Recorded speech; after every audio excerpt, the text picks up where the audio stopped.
Welcome back guys আমাদের নতুন একটা ব্লগে। আমি মূলত বের হয়েছিলাম প্রাইভেটের জন্য। পরে প্রাইভেটের অর্ধেক রাস্তা যাবো মনে করেন ঘর থেকে বের হয়েছি, সেই মুহূর্তে আমার এক ফ্রেন্ড মেসেজ দিয়ে বলে যে আজকে প্রাইভেট পড়াবে না, প্রাইভেট অফ। সেজন্য যেহেতু বের হয়ে গেছি, তারপর বাসায় যাবো। পরে আলামিন আমাদের টিম মেম্বার, আপনারা জানেনই, সে আমাকে মেসেজ দিয়ে বলে সে হচ্ছে ব্যাগ কিনতে যাবে চৌরাস্তা। তাই এখন আজকে ওর সাথে ব্যাগ কিনতে যাব। আপনার পাশে থাকেন আর দেখেন।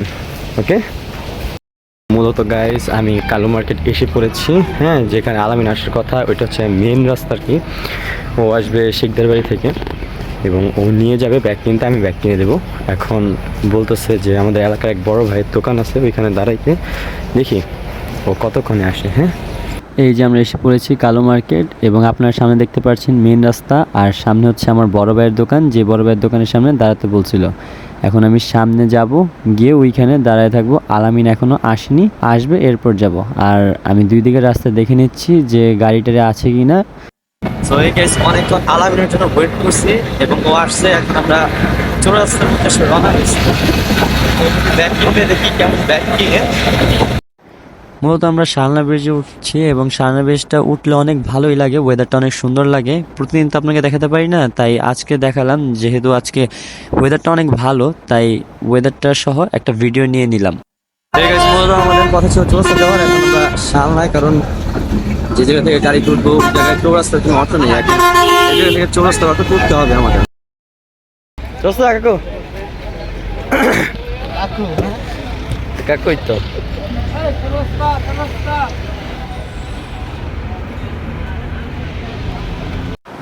মূলত গাইস আমি এখানে বলতেছিলাম যে আমরা চৌরাস্তার উদ্দেশ্যে রওনা দিচ্ছি, গাড়ি তুলছি। শালনার এই পাশ থেকে ওই পাশে এসে আমাদের অটো তুলতেছে। আর এখানে ভয়েসটা ওভার ভয়েস দেওয়ার কারণ হচ্ছে যে অটোওয়ালা অনেক হর্ন বাজাইতেছিল, তাই ভয়েসটা শোনা যায়নি। নেমেছি মাত্র, এখন যাচ্ছি। চৌরাস্তার যে অবস্থা দেখাবো ভিডিওর মাঝখানে, দেখবেন চৌরাস্তার অবস্থা দেখেন। চৌরাস্তার অবস্থা এই একদিকে আছে সিএনজি, একদিকে ড্রিম, আর এই যে আমি অবস্থা রাস্তা তার অবস্থা কি দুনিয়া। সামনে আরো আছে, ওয়েট, এটা তো কিচ্ছু না, সামনে আরো আছে। এটা হচ্ছে চৌরাস্তার অবস্থা। এই যে গাড়ি, ট্রেন, বাস।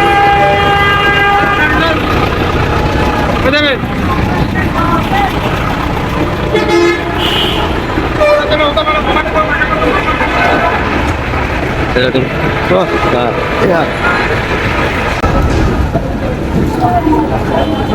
গন্ধ খাইতে খাইতে আমার জীবন তেজপাতা। এখন মনে হইতেছে কিছুই খাওয়ার দরকার নেই, গন্ধ খাইতে খাইতে জীবন তেজপাতা।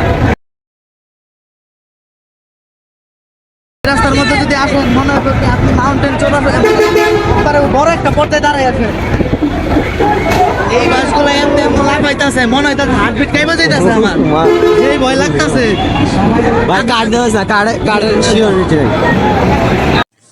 মূলত গ্যাস চৌরাস্তার কাদামাটি দিয়ে অনেক যুদ্ধ করার পর আমরা মার্কেটে এসে প্রবেশ করলাম এবং মার্কেটে প্রবেশ করে আমরা ব্যাগের দোকান খোঁজা শুরু করলাম এবং ব্যাগের দোকান খুঁজতে খুঁজতে একটা পেয়েও গেছি, কিন্তু ওইখানে আলামিনের কোনো ব্যাগ পছন্দ হয়নি।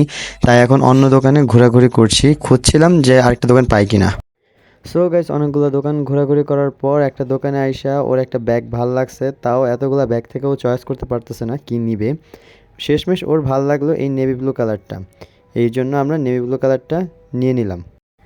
এরপর আমরা দোকানদারকে টাকা দিয়ে ব্যাগটা নিয়ে নিলাম, আর দোকানদারও ব্যাগটা প্যাক করে আমাদের দিয়ে দিচ্ছে। দোকানদার কাকু আমাদের ব্যাগটা প্যাক করে দিয়ে দিল। ওই যে তার ব্যাগ প্যাক করার শেষ, এখন আমাদের হাতে ধরাই দিবে। এই যে আলামিন ভাই, সে অনাথের মতো চেয়ে আছে। এখন এখানে দেখবেন ওকে ডাক দেওয়ার পর সে একটু লজ্জা পেয়েছে, কারণ এখানে আমি বলেছিলাম যে সে স্কুলে পড়ে, স্কুলের ব্যাগ কিনবে। দোকানদারকে বলছিলাম স্কুলের ব্যাগ দিতে। আমি এখানে স্কুলের কথা বলছি কেন, এই কারণে সে শরম পেয়েছে। আলামিনের ব্যাগ কিনে আমরা মার্কেট থেকে বের হয়ে এখন একটু খাওয়া দাওয়া তো করতে হবে। সকাল সকাল বের হয়েছি, আমার বাইক করছে, সকাল সকাল শুয়েছিলাম, তাই আসছে একটা মোগলাই খাবো। আমাদের আলামিন ভাই আমাদের সামনে, এই যে আলামিন ভাই আমাকে মোগলাই খাওয়াচ্ছে। আমার মনে হয় যে কি গাইস হচ্ছে 500 তো ব্যাগ কিনলাম, এটা তোমার আরো কম দামি। আমার মনে হইতেছে লস খাইছি, বুঝছেন? সমস্যা নাই, তারপরে ব্যাগ ম্যাগে কম টাকা দিয়ে আইছি, 500 টাকা বাজেট নিয়ে আইছি। যদিও টাকা আছে, কিন্তু এটা আরো অন্য জায়গায় লাগবে টাকা। এখন এই টাকাটা ভাঙতে চাইতেছি না তো একটা ব্যাগের পিছনে, যার কারণে 500 টাকা দিয়ে ব্যাগ কিনা শেষ দিয়ে দিচ্ছি। তো এখন দেখা যাক কি খাই, আপনারা দেখেন। এখন গাইজ মোগলাই অর্ডার দেওয়া হয়েছে, এখন মোগলাই আসার পর আমরা আবার কি করছি কন্টিনিউ করছি, আমাদের সাথে থাকেন। আপনারা যে চান আপনারা এসে পড়েন, মোগলাই খাবো একসাথে। মোগলাই এসে পড়েছে, আমরা এখন খাবো। এই যে মোগলাই, এই যে আলামিন ভাই আসার সাথে সাথে খাইতেছে, আমি এখন একটা দরিয়া নেই। তো গাইজ আমরা হোটেল থেকে বের হয়ে 2 জন এখন অটোতে উঠছি, মাস্টার ভাই যাবো আমাদের গন্তব্যে। তাহলে আমাদের ব্লগ আজকে এতটুকুই, যতটুকু দিতে পারছি আর কি, জানি না ভালো দিতে পারছি কিনা। তাহলে আজকে এই পর্যন্তই। আল্লাহ হাফেজ।